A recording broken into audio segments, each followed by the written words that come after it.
ഒരു മാസം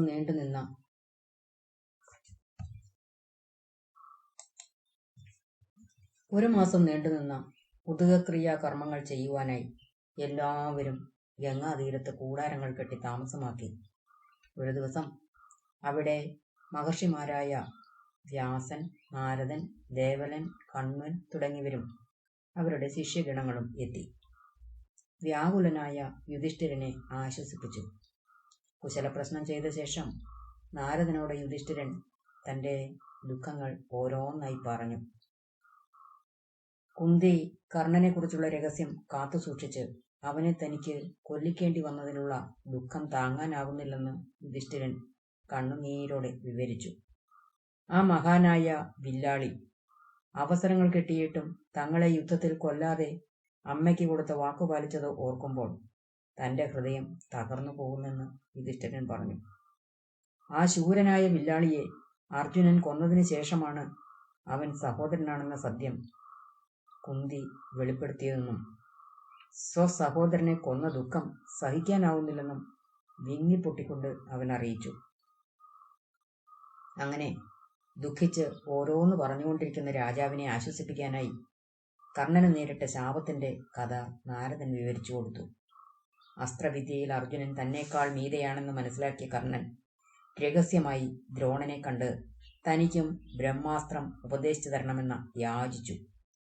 പക്ഷേ അർജുനനോട് പ്രത്യേക താല്പര്യമുണ്ടായിരുന്ന ഗുരു കർണന്റെ അപേക്ഷ നിരസിക്കുകയാണുണ്ടായത്.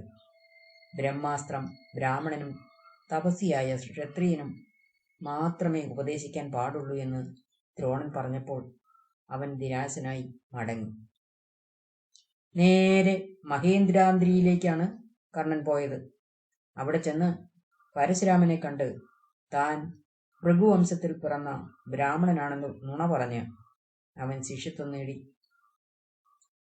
രാമൻ അവനെ ശിഷ്യനായി സ്വീകരിച്ച് ധനുർവേദം പഠിപ്പിച്ച് കൂടെ താമസിപ്പിച്ചു. അവിടെ കർണൻ യക്ഷഗന്ധർവന്മാരോടും ദേവന്മാരോടുമെല്ലാം ചേർന്ന് സസന്തോഷം ജീവിച്ചു. ഒരു ദിവസം ആശ്രമത്തിന്റെ ചുറ്റുപാടുമുള്ള വനത്തിൽ ചുറ്റിക്കറങ്ങുമ്പോൾ അറിയാതെ ഒരു ബ്രാഹ്മണന്റെ ഹോമധേനുവിനെ അവൻ അമ്പെയ്തു കൊന്നു. താൻ അറിയാതെ ചെയ്തു പോയ തെറ്റ് ക്ഷമിക്കണമെന്ന് വിനീതനായി അവൻ യാചിച്ചെങ്കിലും കോപിഷ്ഠനായ ബ്രാഹ്മണൻ അതിന് തയ്യാറായില്ല. ബ്രാഹ്മണൻ ക്രോധത്തോടെ ഇങ്ങനെ ശപിച്ചു: ഹേ ദുരാചാരി, നീ വധാർഹനാണ്. ഈ ദുഷ്ടകർമ്മത്തിന്റെ ഫലം നീ ഏൽക്കട്ടെ. നീ ആരോട് മനസ്സുകൊണ്ട് മത്സരിക്കുന്നുവോ, പാപി, നീ അവനുമായി ഏറ്റുമുട്ടുമ്പോൾ നിന്റെ രഥചക്രം ഭൂമി ഗ്രസിക്കട്ടെ. നരാധമ, നീ പൊയ്ക്കൊള്ളുക. എന്റെ പശുവിനെ നീ കൊന്ന വിധം, ഹേ മൂഢ, നിന്റെ തല ശത്രു കണ്ണിച്ച് വീഴിക്കും. കർണൻ ബ്രാഹ്മണനെ പ്രീതിപ്പെടുത്താനായി ധാരാളം രത്നങ്ങളും മറ്റും സമർപ്പിച്ച് ശാപമോക്ഷത്തിനിരുന്നു. പക്ഷേ ബ്രാഹ്മണൻ വഴങ്ങിയില്ല. വിഷണ്ണനായ അവൻ നേരെ പരശുരാമാശ്രമത്തിലെത്തി. കർണന്റെ ബാഹുവീര്യം, സ്നേഹം, ദയാശീലം എന്നിവ കണ്ട് രാമൻ അവനോട് അതീവ സന്തുഷ്ടനായിരുന്നു. രാമൻ എല്ലാ ശസ്ത്രവിദ്യകളും കർണന് ഉപദേശിച്ചു കൊടുത്തു. ഒടുവിൽ ബ്രഹ്മാസ്ത്രവും അവന് ലഭിച്ചു. ഒരു ദിവസം ഉപവാസത്തിലായിരുന്ന പരശുരാമൻ ക്ഷീണിച്ച് കർണന്റെ മടിയിൽ തലവെച്ച് ഗാഠനിദ്രയിലാണ്ടുപോയി. ആ സമയത്ത് രക്തം കുടിക്കുന്ന ഒരു ഭയങ്കര കീടം അവന്റെ തുടയിൽ വന്നിരുന്ന് തുളച്ച് രക്തം കുടിക്കാൻ തുടങ്ങി. കർണൻ കഠിനമായ വേദന സഹിച്ചു. ഗുരുവിന്റെ ഉറക്കം തകരാറിലായെങ്കിലോ എന്ന് വിചാരിച്ച് അതിനെ തട്ടിക്കളഞ്ഞില്ല. രാമന്റെ ശരീരത്തിലേക്ക് കർണന്റെ തുടയിൽ നിന്നും ഒഴുകി വന്ന രക്തം എത്തിയപ്പോൾ അദ്ദേഹം ഉറക്കത്തിൽ നിന്നും എഴുന്നേറ്റു. കർണന്റെ മുഖം ത്രസിക്കുന്നുണ്ടായിരുന്നു. അപ്പോൾ ഗുരു പരിഭ്രമിച്ചുപോയി. രാമൻ: അയ്യോ, ഞാൻ രക്തപങ്കിലനാണല്ലോ. നീ എന്താണ് ചെയ്തത്? എന്നോട് എല്ലാം തുറന്നു പറയുക. കീടം കടിച്ചു തുളച്ച കാര്യം അവൻ ഗുരുവിനെ അറിയിച്ചു. പന്നി പോലെ തടിച്ച് രോമാവൃതമായ ആ കീടം അടുത്ത് കിടക്കുന്നതായി രാമൻ കണ്ടു. മഹർഷിയുടെ ദൃഷ്ടി പതിഞ്ഞതോടെ ആ കീടം ദേഹം പിടിഞ്ഞു ചോരയിൽ അലിഞ്ഞുപോയി. അതൊരു വലിയ അത്ഭുതമായിരുന്നു. അപ്പോൾ തന്നെ ആകാശത്ത് ഭയങ്കരനായ ഒരു രാക്ഷസനെ കണ്ടു. അവൻ തൊഴുകൈയോടെ സസന്തോഷം രാമനോട് പറഞ്ഞു: ഏ ഭൃഗു ശാർദ്രൂല, ഭവാന് സ്വസ്തി. എന്റെ നരകത്തിൽ നിന്ന് നീ എന്നെ കരകയറ്റി. ഞാൻ അങ്ങയെ വന്ദിക്കുന്നു. ഞാൻ വന്നപടി പോകുന്നു. അവൻ ആരാണെന്നും അപ്രകാരം സംഭവിക്കാൻ കാരണം എന്താണെന്നും മഹർഷി ചോദിച്ചപ്പോൾ അവൻ സ്വന്തം കഥ അവരെ കേൾപ്പിച്ചു. പണ്ട് ജീവിച്ചിരുന്ന ദംശൻ എന്ന മഹാസുരനായിരുന്നു അവൻ. അന്ന് ഭൃഗുവിന്റെ ഭാര്യയെ അവൻ ബലം പ്രയോഗിച്ച് പിടിച്ചുകൊണ്ടുപോയി. അപ്പോൾ തന്നെ മഹർഷി അവനെ കോപത്തോടെ ശപിച്ചു. ഉടനെ അസുരൻ കീടമായി രൂപാന്തരപ്പെട്ടു. തനിക്ക് ശാപമോക്ഷം തരണമേ എന്ന് കേണപേക്ഷിച്ച അവനോട് മഹർഷി ഇപ്രകാരം പറഞ്ഞു: ഭാർഗവരാമനിൽ നിന്ന് നിനക്ക് ശാപമോക്ഷമുണ്ടാവും. വളരെ കാലത്തിന് ശേഷം ശാപമോക്ഷം കിട്ടിയ ആ മഹാസുരൻ സസന്തോഷം രാമനെ വണങ്ങിയ ശേഷം അപ്രത്യക്ഷനായി. ദേഷ്യത്തോടെ രാമൻ കർണനോട് പറഞ്ഞു: ഹേ മൂഢ, ഇത്രയും കടുത്ത വേദന താങ്ങുവാൻ ഒരു ബ്രാഹ്മണന് കഴിയുകയില്ല. നിന്റെ വീര്യം കാണുമ്പോൾ നീ ക്ഷത്രിയനാണെന്ന് തോന്നുന്നു. നീ നേര് പറയുക. ശപിച്ചെങ്കിലോ എന്ന് ഭയപ്പെട്ട് ഗുരുവിനെ വണങ്ങിക്കൊണ്ട് കർണൻ സത്യം തുറന്നു പറഞ്ഞു: ഞാൻ ക്ഷത്രിയനോ ബ്രാഹ്മണനോ അല്ല, സൂതനാണ്. രാധേയനായ കർണൻ എന്നാണ് എല്ലാവരും വിളിക്കുന്നത്. അസ്ത്രലാഭത്തിനു വേണ്ടി നുണ പറഞ്ഞതാണ്. പിതാവിന് തുല്യനായ ഗുരു, എന്നോട് ക്ഷമിക്കണം. ഇത്രയും പറഞ്ഞ് കർണൻ ഗുരുവിന്റെ കാൽക്കൽ സാഷ്ടാംഗം പ്രണമിച്ചു കിടന്നു. രാമൻ: നീ എന്നെ അസ്ത്രലോഭത്താൽ മിഥ്യശുശ്രൂഷ ചെയ്യുക കൊണ്ട് ബ്രഹ്മാസ്ത്രം നിനക്ക് ഓർമ്മയില്ലാതെ വരും. നിന്നോട് കിടനിൽക്കുന്ന എതിരാളിയോട് നീ പോരാടുമ്പോൾ, മരണമടുക്കുമ്പോൾ ബ്രഹ്മാസ്ത്രം പ്രയോഗം ഓർമ്മ വരാതെ പോകും. നുണ പറഞ്ഞ നിനക്ക് ഇനി ഇവിടെ സ്ഥാനമില്ല. ജരാസന്ധൻ ഒരിക്കൽ കർണനെ പോരിന് വിളിക്കുകയുണ്ടായി. പോർക്കളത്തിൽ ദിവ്യാസ്ത്രങ്ങൾ അറിയാവുന്ന 2 പേരും ഉഗ്രമായി പോരാടി. തുല്യശക്തരായ അവർ അമ്പും വില്ലും വാളും എല്ലാം ഉപയോഗിച്ച് പൊരുതി. ഒടുവിൽ നിലത്ത് നിന്ന് മുഷ്ടിയുക്തം തുടങ്ങി. ജര കൂട്ടിവെച്ച ജരാസന്ധന്റെ ശരീരത്തിന്റെ കൂട്ട് കർണൻ ഭേദിക്കുമെന്നായപ്പോൾ അവൻ സന്ധി ചെയ്ത് പിന്മാറി. തന്റെ രാജ്യത്തിന്റെ ഒരു ഭാഗമായ മലനീപുരം ജരാസന്ധൻ കർണന് സമ്മാനിക്കുകയും ചെയ്തു. ബ്രാഹ്മണന്റെയും ഭാർഗവരാമന്റെയും ശാപത്താലും ഇന്ദ്രന്റെ മായയാലും ശല്യൻ ശകാരിച്ച് തേജോവധം ചെയ്യുകയാലും കൃഷ്ണന്റെ നീതിയാലും ദിവ്യാസ്ത്രങ്ങളേന്തിയ അർജുനൻ സൂര്യപുത്രനായ കർണനെ വധിച്ചു. ഇപ്രകാരം പലരും കൂടി ചതിച്ചിട്ടാണ് കർണനെ കൊന്നത്. ഈ നിലയ്ക്ക് അവനെക്കുറിച്ച് നീ വ്യസനിക്കേണ്ടതില്ല. അവൻ വീരനായി പോരാടിയിട്ടാണ് മൃതി അടഞ്ഞത്. ഇപ്രകാരം നാരദൻ പറഞ്ഞ് അവസാനിപ്പിച്ചു. വ്യസനിച്ച് കണ്ണീരൊഴുക്കി ധ്യാനം പൂണ്ടിരുന്ന യുധിഷ്ഠിരനെ ഹൃദയവേദനയോടെ കുന്തി സമാധാനിപ്പിച്ചു. യുധിഷ്ഠിര, നീ അവനെ ഓർത്ത് ദുഃഖിക്കരുത്. ദുഃഖം വെടിഞ്ഞ് എന്റെ വാക്ക് കേൾക്കുക. അവൻ നിന്നിൽ പ്രാദുർഭാവം കാട്ടുവാൻ വേണ്ടി ഞാൻ പരിശ്രമിച്ചു നോക്കി. ഫലമുണ്ടായില്ല. അവന്റെ അച്ഛനായ സൂര്യദേവനും ശ്രമിച്ചു നോക്കി. സ്നേഹം മൂലം തനിക്ക് ദുര്യോധനനെ വിടുവാൻ സാധ്യമല്ലെന്ന് തീർത്തു പറഞ്ഞ കർണനെ നിന്നോട് യോജിപ്പിക്കാൻ എനിക്കോ അദ്ദേഹത്തിനോ കഴിഞ്ഞില്ല. പിന്നെ കാലം സമാഗതമായപ്പോൾ പരാജിതയായ ഞാൻ അവനെ കൈയൊഴുകയാണുണ്ടായത്. അത് കേട്ട് കലങ്ങിയ കണ്ണുകളോടെ യുധിഷ്ഠിരൻ അമ്മയോട് പറഞ്ഞു: അമ്മേ, ഭഗവതി എന്നെ ദുഃഖത്തിലാഴ്ത്തി. ഗൂഢഭാഷണങ്ങൾ മറച്ചുവെച്ച് എന്നെ ദുഃഖത്തിലാഴ്ത്തി. എന്നിട്ട് ലോകത്തുള്ള സ്ത്രീ സമുദായത്തെ അവൻ ശപിച്ചു. സ്ത്രീകൾക്ക് ഇന്നു മുതൽ രഹസ്യങ്ങൾ മറച്ചുവെക്കാനുള്ള കെൽപ്പ് ഇല്ലാതെ പോകട്ടെ. കർണവധത്തെക്കുറിച്ച് ചിന്തിച്ചു മനസ്സ് തകർന്ന യുധിഷ്ഠിരൻ യുദ്ധം കൊണ്ട് നേടിയ രാജ്യം വാഴുവാൻ താൻ ആഗ്രഹിക്കുന്നില്ലെന്ന് അർജുനനെ വിളിച്ചു പറഞ്ഞു. അർജുനൻ പല ധർമ്മോപദേശങ്ങളും നൽകി രാജാവിന്റെ മനസ്സു മാറ്റാൻ ശ്രമിച്ചു. അശ്വമേധ യജ്ഞം നടത്തി വിശുദ്ധനാകുവാൻ അവൻ ജ്യേഷ്ഠനെ പ്രേരിപ്പിച്ചു. വാനപ്രസ്ഥ ഭിക്ഷുവായി ജീവിതം തള്ളി നീക്കുവാനാണ് താൻ ആഗ്രഹിക്കുന്നതെന്ന് യുധിഷ്ഠിരൻ അറിയിച്ചപ്പോൾ രാജാവിന് വേണ്ടതായ കർത്തവ്യ പാലനത്തെക്കുറിച്ച് ഭീമൻ ഉപദേശിച്ചു. ജീവിച്ചിരിക്കുവോളം കർമ്മം ചെയ്യാത്തവന് മോക്ഷം തീർച്ചയായും സിദ്ധിക്കില്ലെന്ന് അവൻ ഉറപ്പിച്ചു പറഞ്ഞു. ഗൃഹസ്ഥാശ്രമത്തെപ്പറ്റി പ്രശംസിച്ച് നകുലൻ യുധിഷ്ഠിരനെ സമാശ്വസിപ്പിച്ചു.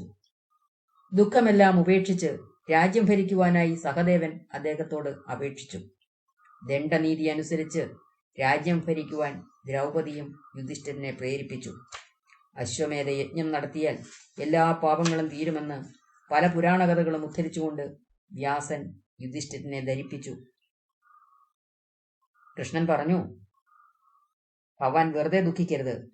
വ്യാസൻ കൽപ്പിക്കും പോലെ ചെയ്യുക. അപ്രകാരം എന്നെപ്പോലുള്ള സുഹൃത്തുക്കൾക്കും ദ്രൗപദിക്കും ഹിതം ചെയ്യുക. രാജാവേ, ലോകത്തിനും ഹിതം ചെയ്യുക. അപ്രകാരം കൃഷ്ണൻ പറഞ്ഞപ്പോൾ ലോകഹിതം ചിന്തിച്ച് മനസ്സിൽ നിന്ന് ദുഃഖം നീക്കി യുധിഷ്ഠിരൻ എഴുന്നേറ്റു. പിന്നീട് 16 വെള്ളക്കുതിരകളെ പൂട്ടിയ വെള്ളത്തേര് വരുത്തി അതിൽ യുധിഷ്ഠിര മഹാരാജാവ് ദേവേന്ദ്രനെ പോലെ കയറിയിരുന്നു. ഭീമൻ ചാട്ടവാർ പിടിച്ചു. അർജുനൻ ശോഭയേറിയ വെൺകുറ്റക്കുട പിടിച്ചു. മാദ്രീപുത്രന്മാർ 2 വശത്തു നിന്ന് വെൺചാമരം വീശി. അവിടെ അവരുടെ പിന്നാലെ മറ്റൊരു തേരിൽ കൃഷ്ണൻ സാത്വികിയോടൊപ്പം പുറപ്പെട്ടു. ധൃതരാഷ്ട്രനും ഗാന്ധാരിയും മുന്നിൽ പല്ലക്കിൽ യാത്ര ചെയ്തു. കുരുസ്ത്രീകളും കുന്തിയും ദ്രൗപദിയുമെല്ലാം വിതുരനോടൊപ്പം പല വാഹനങ്ങളിലായി കയറി. അനേകം തേരുകളും ആനകളും കുതിരകളും അവരെ അകമ്പടി സേവിച്ചു. അപ്പോൾ വൈതാളികരും മാഗധരും സൂതനും അവരെ പുകഴ്ത്തി ഗാനങ്ങൾ ആലപിച്ചു. അങ്ങനെ ധർമ്മപുത്രന്റെ ഹസ്തിനപുരയാത്ര നിസ്തുല്യമായി. അവർ നഗരത്തിലേക്ക് പ്രവേശിച്ചപ്പോൾ നാട്ടുകാർ ആഹ്ലാദത്തോടെ ആർപ്പു വിളിച്ചു. വെള്ള പൂമാലകൾ കൊണ്ടും കൊടികൾ കൊണ്ടും സർവ്വദിക്കുകളും അലങ്കരിക്കപ്പെട്ടു. സുഗന്ധദ്രവ്യം, അഷ്ടഗന്ധം മുതലായവയെ കൊണ്ട് എല്ലായിടവും സുരഭിലമായി. അലങ്കരിച്ച പ്രവേശന ദ്വാരത്തിലൂടെ ശുഭോക്തി സ്തുതികൾ കേട്ടുകൊണ്ട് ബന്ധുമിത്രാദികൾക്കൊപ്പം ധർമ്മപുത്ര രാജാവ് പുരത്തിൽ പ്രവേശിച്ചു. പിന്നീട് ശാസ്ത്രവിധി പ്രകാരം യുധിഷ്ഠിരന്റെയും ദ്രൗപദിയുടെയും പൊൻപീഠത്തിലിരുത്തി അവരെ രണ്ടുപേരെയും പൊൻപീഠത്തിലിരുത്തി പുരോഹിതന്മാർ ഹോമം നടത്തി. അതിനുശേഷം കൃഷ്ണൻ യുധിഷ്ഠിരനെ രാജാവായി അഭിഷേകം ചെയ്തു. അപ്പോൾ നാനാതരം വാദ്യഘോഷങ്ങൾ മുഴങ്ങി. ധർമ്മപുത്രർ സസന്തോഷം എല്ലാം സ്വീകരിച്ച് ദക്ഷിണ നൽകി. ഭീമനെ യുവരാജാവായി വാഴിച്ചു. മന്ത്രിമാരായി വിതുരൻ, സഞ്ജയൻ, അർജുനൻ, നകുലൻ, സഹദേവൻ, ദൗമ്യൻ എന്നിവരെ നിയമിച്ച് ഓരോരുത്തരുടെ ചുമതലകളും വിഭജിച്ചു കൊടുത്തു. കൃപനെ ഗുരുവായി വാഴിച്ചു. വിതുരൻ, സഞ്ജയൻ, യുയുത്സു എന്നിവരോട് യുധിഷ്ഠിരൻ പറഞ്ഞു, പിതാവായ ധൃതരാഷ്ട്ര രാജാവിന്റെ കാര്യങ്ങളെല്ലാം തെറ്റുകൂടാതെ നിങ്ങൾ ചെയ്യണം. പൗരന്മാർക്കും നാട്ടുകാർക്കും വേണ്ട കാര്യങ്ങളൊക്കെയും നിങ്ങൾ രാജാവിനെ സമ്മതിപ്പിച്ച് ഭാഗിച്ച് ചെയ്തു കൊള്ളണം. യുധിഷ്ഠിരൻ കൈകൂപ്പി കൃഷ്ണനോട് ഇപ്രകാരം പറഞ്ഞു, ഹേ കൃഷ്ണ, അങ്ങയുടെ പ്രസാദത്താലും നയത്താലും ശക്തിയാലും ബുദ്ധിയാലും വിക്രമത്താലും പിതൃപൈതാമഹമായ രാജ്യം വീണ്ടും നേടി. ഹേ പങ്കജാക്ഷ, അങ്ങയ്ക്ക് നമസ്കാരം. വീണ്ടും വീണ്ടും നമസ്കാരം. പല നാമങ്ങളാലും അങ്ങയെ പ്രിയത ദ്വിജന്മാർ സ്തുതിക്കുന്നു. സൃഷ്ടി പ്രളയങ്ങളെല്ലാം ഭവാൻ തന്നെ. ഈ വിശ്വം ആദ്യം സൃഷ്ടിച്ചതും നീ തന്നെ. വിശ്വം നിന്റെ പാട്ടിൽ തന്നെ നിൽക്കുന്നു. ഭവാന് നമസ്കാരം. പിന്നീട് എല്ലാവരും വിശ്രമിക്കാനായി അവരുടെ ഗൃഹങ്ങളിലേക്ക് പോയി. ദുര്യോധനന്റെ മനോഹരമായ കൊട്ടാരം ധൃതരാഷ്ട്രന്റെ സമ്മതത്തോടെ യുധിഷ്ഠിരൻ ഭീമന് നൽകി. അത്ര തന്നെ സുന്ദരമായ ദുശാസന ഗൃഹം അർജുനനും, ദുർമഷ്ണന്റെ കൊട്ടാരം നകുലനും, ദുർമുഖ ഗൃഹം സഹദേവനും നൽകി. കൃഷ്ണനും സാത്വികിയും അർജുനന്റെ കൊട്ടാരത്തിലേക്ക് വിശ്രമിക്കാൻ പോയി. പിറ്റേന്ന് കാലത്ത് യുധിഷ്ഠിരൻ കൃഷ്ണനെ ചെന്ന് കണ്ട് വന്നിച്ച് കുശലപ്രശ്നം ചെയ്തു. കൃഷ്ണൻ, ഏയ് യുധിഷ്ഠിര, പിതാമഹനെ ചെന്ന് കണ്ട് ധർമ്മത്തെക്കുറിച്ച് നീ വേണ്ട പോലെ ഗ്രഹിക്കുക. ചതുർവിദ്യ, ചതുർഹോത്രം, ചതുരാശ്രമം ഇവ ചേർന്ന രാജധർമ്മങ്ങളൊക്കെയും ചോദിച്ചു പഠിക്കുക. യുധിഷ്ഠിരൻ ഉടനെ അപ്രകാരമാകാമെന്ന് സമ്മതിച്ചു. സാത്വികയും കൃഷ്ണനും ദാരുകൻ കൊണ്ടുവന്ന തേരിൽ കയറി.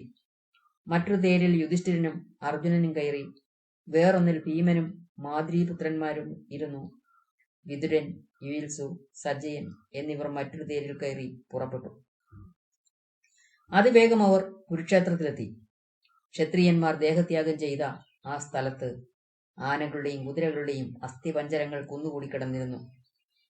അവർ ഭീഷ്മൻ ശരശയ്യയിൽ വീണുകിടക്കുന്ന സ്ഥലത്തെത്തി. പിതാമഹന് ചുറ്റും മുനിമാർ കൂടി നിന്നിരുന്നു.